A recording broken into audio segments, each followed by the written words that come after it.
வணக்கம் நண்பர்களே.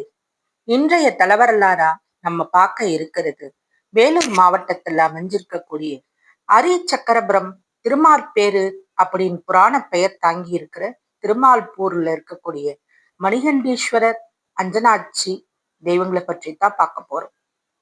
இந்த கோவில் பாத்தீங்கன்னா தேவார பாடல் பெற்ற தொண்டை நாட்டு தலங்கள்ல 11வது தலம். திருநாவுக்கரசராலும் சம்பந்தராலும் பாடல் பெற்ற தலம். இதோட வரலாறு என்னன்னு பாத்தீங்கன்னா, குபன் அப்படிங்கிற அரசனுக்காக திருமால் துதிசி முனிவர் மீது தனது சக்கரத்தை வீசுறார். ஆனால் அது முனிவரோட தெய்வீக உடம்புல பட்டு முனைதான் மழுங்கி போகுது. கவலை அடைந்து திருமால் என்ன செய்யறதுன்னு தேவர்களோட கலந்தாலோசிச்சு சவந்தரக்கார சூரனை அழிப்பதற்கு உண்டாக்கிய சுதர்சன சக்கரம் சிவன் கிட்ட இருக்கிறது அறிகிறார். உடனே இந்த தலம் அம்பிகை பூஜித்த இந்த லிங்கத்தை தினமும் 1000 தாமரை மலர்களால பூஜை செய்கிறார். ஒரு நாள் சிவன் திருமாலோட பக்தியை சோதிக்க பூஜைக்கான 1000 மலர்கள்ல ஒன்றை மறைச்சிடுறார். திருமால் பூஜை செய்யும் போது மலர் ஒண்ணு குறைய தனது கண்ணை பறிச்சு இறைவனோட திருவடியில அர்ப்பணிக்கிறார். இந்த பூஜைக்கு மகிழ்ந்த சிவன், தாமரை மலருக்காக உனது கண்ணை எடுத்து பூஜித்ததால தாமரை போலவே உனக்கு கண்ணு கொடுக்கிறேன், இதனால உன்னை பதுமாஷன் அப்படின்னு கூப்பிடுவாங்க, இந்த தலமும் திருமார் பேரு அப்படின்னு அழைக்கப்படும்னு கூறி திருமால் வேண்டிய சக்கரத்தை கொடுக்கிறார்.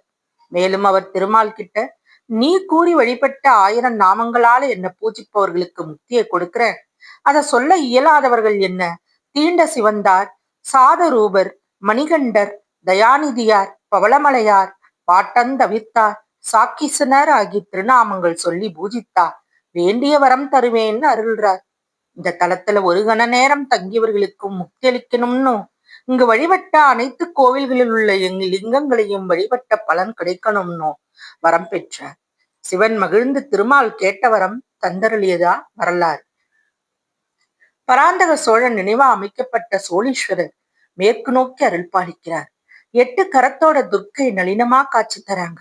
சிவன் கோவில் அப்படின்னாலும் பெருமாள் அருள் பெற்ற தலம் அப்படிங்கிறதுனால பிரம்மோற்சவ காலத்துல கருட சேவை நடக்குது.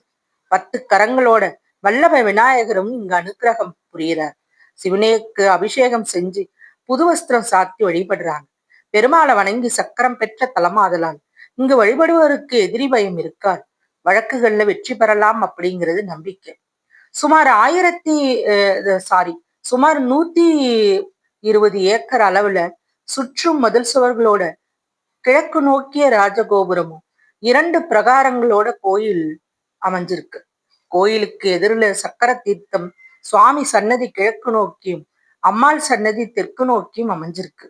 உள்பிரகாரத்துல விநாயகர், சிதம்பரேஸ்வரர், சோமாஸ்கந்தர், சுப்பிரமணியர், சண்டிகேஸ்வரர், நடராசர், கஜலட்சுமி முதலிய சன்னதிகளும் இருக்கு. இந்த கோவில் காலையில 6 மணி முதல் 12 மணி வரைக்கும், மாலை 4 மணி முதல் 9 மணி வரைக்கும் திறந்திருக்குங்க. மாசி மாதம் நடக்கும் 10 நாள் பிரம்மோற்சவத்துல மக நட்சத்திரத்தன்று தீர்த்தவாரி நடக்கும். இந்த திருவிழாவில தாம் பெருமாளுக்குரிய கருட சேவையும் நடக்குது. ஆடி வெள்ளி, ஆடிப்பூரம், ஆணி திருமஞ்சனம், திருக்கார்த்திகை, மார்கழி திருவாதிரையும் விசேஷம். பார்வதி தேவியால விருதசீர நதிக்கரையில மணலால அமைக்கப்பட்ட லிங்கம் இங்கு மூலவரா இருக்கு. அது கரைஞ்சு விடாம இருக்க லிங்கத்தின் மீது செம்பால செய்யப்பட்ட கவசம் சாத்திய அபிஷேகம் செய்யப்படுது. சிவபெருமான மூலஸ்தானம் அருகே திருமால் கை கூப்பி வழங்கிய நிலையில செந்தாமர கண்ணபெருமாள்ன்ற நாமத்தோட உள்ள தலம். மூலவரோட அருகே அதிகார நந்தி என்ற நிலையில இருக்கு. சிவன் கோயில்னாலும் பெருமாள் அருள் பெற்ற தலம் அப்படிங்கிறதுனால பிரம்மோற்சவ காலத்திலையும் கருட சேவை நடைபெறும். என்ன நண்பர்களே, எத்தனை பேர் நீங்க இந்த ஊருக்கு போயிருக்கீங்க, இது வரலாறு தெரியும் அப்படிங்கிறத கமெண்ட்ல பதிவு செய்யுங்க. தெரியாதவர்களும் மனசால வேணா அந்த இறைவன் உங்களுக்கு அனைத்தையும் தருவார். ஓம் நமச்சிவாய. பசியின் வாசிப்பு உள்ளோடு இணைந்திருங்கள். சப்ஸ்கிரைப் பண்ணுங்க, லைக் பண்ணுங்க, உங்க நண்பர்களுக்கு எல்லாம் ஷேர் பண்ணுங்க. கருத்துக்களை கமெண்ட்ல பதிவு பண்ண மறக்காதீங்க. நன்றி.